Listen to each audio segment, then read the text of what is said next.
So 'పరదా' movie ఇప్పుడే చూసాను. నాకు సినిమా చాలా బాగా నచ్చింది. చాలా మంచి మంచి ఎలిమెంట్స్ పెట్టుకున్నారు. ఒక మెసేజ్ ఇద్దాం అనుకున్నారు. ఆ మెసేజ్ స్టోరీలో చాలా బాగా కూర్చుందని చెప్తా. అంటే జనరల్‌గా మెసేజ్ ఉన్న మూవీస్ అన్నీ కూడా స్టోరీని పక్కన పెట్టేసి మెసేజ్‌ని ముంగడుకు తోస్తా ఉంటారు. ఈ సినిమాలో అలా జరగలేదు. అది నాకు చాలా బాగా అనిపించింది. వాళ్ళు సినిమా స్టార్ట్ అవ్వడమే మనకు మంచి సెటప్ పెట్టుకున్నారని ఫీలింగ్ వచ్చింది. పడతి అనే విలేజ్ ఏంటి? ఆ పరదా అనే ఒక కాన్సెప్ట్‌కి ఎందుకంత సిగ్నిఫికెన్స్ ఉంది? అది గనక తప్పైతే ఎలాంటి ప్రాబ్లమ్స్ జరుగుతాయి? వీటన్నిటిని చాలా బాగా క్లీన్‌గా చూపించారని ఫీలింగ్ వచ్చింది. ముఖ్యంగా మనకి అనుపమ పరమేశ్వరన్ గాని, వాళ్ళ క్యారెక్టర్స్ అన్నిటిని చాలా బాగా సెటప్ పెట్టుకున్నారు. ఆ వరల్డ్ కూడా కొంచెం టైం తీసుకున్నారు. లాగ్ అనిపించింది అప్పుడప్పుడు కొంచెం. బట్ అది సెటప్ అయిపోయిన తర్వాత కాన్ఫ్లిక్ట్ ఇంట్రొడ్యూస్ చేసిన తర్వాత సినిమా వేరే లెవెల్‌కి వెళ్ళిపోయిందని గ్యారంటీ చెప్తా. నాకు మంచి మంచి సీన్స్ పడ్డాయి. అండ్ ఆల్సో ఇంత పెద్ద విషయం జరగడానికి ఒక పెద్ద సీన్ జరగాలన్నట్టుగానే జరుగుతా ఉంటది. అండ్ చాలా బాగా రాసుకున్నారు. రైటింగ్ చాలా బాగుంది ఈ సినిమాలో. నాకు చాలా బాగా నచ్చింది. ఈ సినిమాలో నాకు విపరీతంగా నచ్చింది ఏంటంటే మాత్రం చాలా పెద్ద పెద్ద విషయాలు జరుగుతాయి. పెద్ద పెద్ద నిర్ణయాలు తీసుకోవాల్సి వస్తాయి క్యారెక్టర్స్. వాటన్నిటికి చాలా పెద్ద పెద్ద సీన్‌లు జరుగుతాయి అన్నమాట. ఇది జరగడం వల్ల ఇంత పెద్ద రీజన్ క్రియేట్ అయింది కాబట్టి ఈ డిసిజన్ తీసుకున్నారు అన్నట్టుగా కొన్ని సీన్స్ పడతా ఉంటాయి. Both in first half and second half చాలా బాగా అనిపించింది అన్నమాట. ముఖ్యంగా ఎమోషన్ ల్యాండ్ అయింది. ఇక్కడ కూడా ఏదో జరిగిపోయింది కదా ఈజీగా తీసేసుకుందాం, లైట్ తీసేసుకుందాం అన్నట్టు ఎక్కడ అనిపించలేదు. చాలా క్లీన్ గా రాసుకున్నారు. వాటన్నిటికి మంచి మంచి రీజన్స్ పెట్టుకున్నారు. మంచి మంచి ఇంటర్వెల్ పాయింట్స్ లో సూపర్ సీన్స్ పడ్డాయని చెప్తా. Characters are written very very well. Anupama Parameswaran as Subbu, Darshana గారు as Ami and also Sangeetha గారి క్యారెక్టర్ జస్ట్ ఏదో ఉంటది అనుకున్నాను నేను. She was written very very well.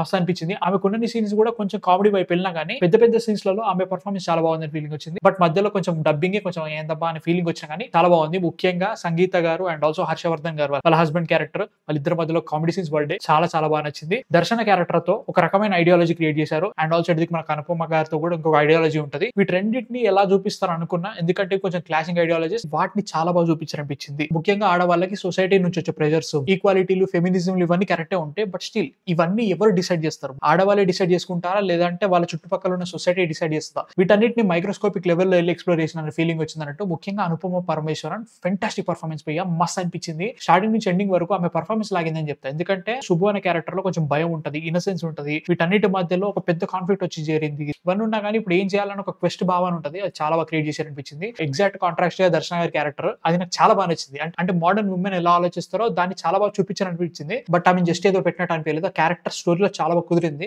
And వాటన్నిటికీ ఎక్స్ప్లెనేషన్ ఇచ్చారు. బట్ స్టిల్ దర్శన గారికి ఇంకొంచెం మంచి సీన్స్ పడితే ఇంకా బాగుంటుందని ఫీలింగ్ వచ్చింది. ముఖ్యంగా ఈ పల్లెటూరుని చాలా బాగా సెటప్ చేసిన ఫీలింగ్ వచ్చింది అనమాట. అక్కడ లోర్ గానీ, అక్కడ ఉన్న జనాలు గానీ, అక్కడ ఉన్న పరిస్థితి ఏంటి, ఇక్కడ ఏం జరిగింది అవన్నీ చూస్తుంటే మనకు కొంచెం ఏంట్రా మరి ఇట్లా కూడా ఉన్నారా మనుషులు అనే ఫీలింగ్ వచ్చినా గానీ you can buy in to that. ఎందుకంటే అక్కడ పర్ఫార్మెన్సెస్ కానీ, అక్కడ సెటప్ కానీ, అక్కడ చూస్తున్నంత సేపు అంతా రియలిస్టిక్ అనిపించడము, ఆ కాన్ఫ్లిక్ట్, ఆ డేంజర్ అంతా చాలా బాగా క్రియేట్ చేసిన ఫీలింగ్ వచ్చింది నాకైతే మాత్రం. ఇవన్నీ పెట్టుకున్నా కానీ సినిమాలో కొన్ని బొక్కలు ఉన్నాయి. ఏంటి అంటే 2 hours 25 minutes ఉంటుంది సినిమా.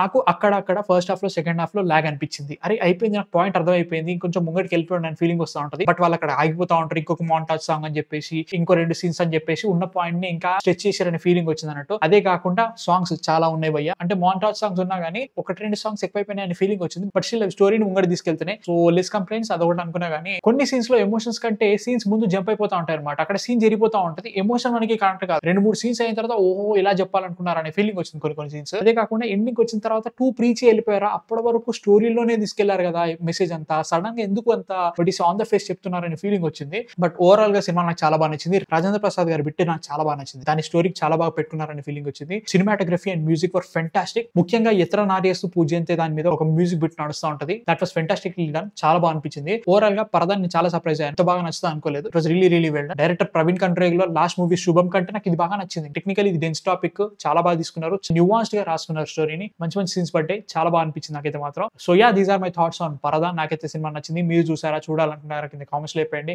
అండ్ నెక్స్ట్ వీడియోతో మళ్ళీ కలుస్తా. అంతవరకు man of fiction. Please subscribe. By.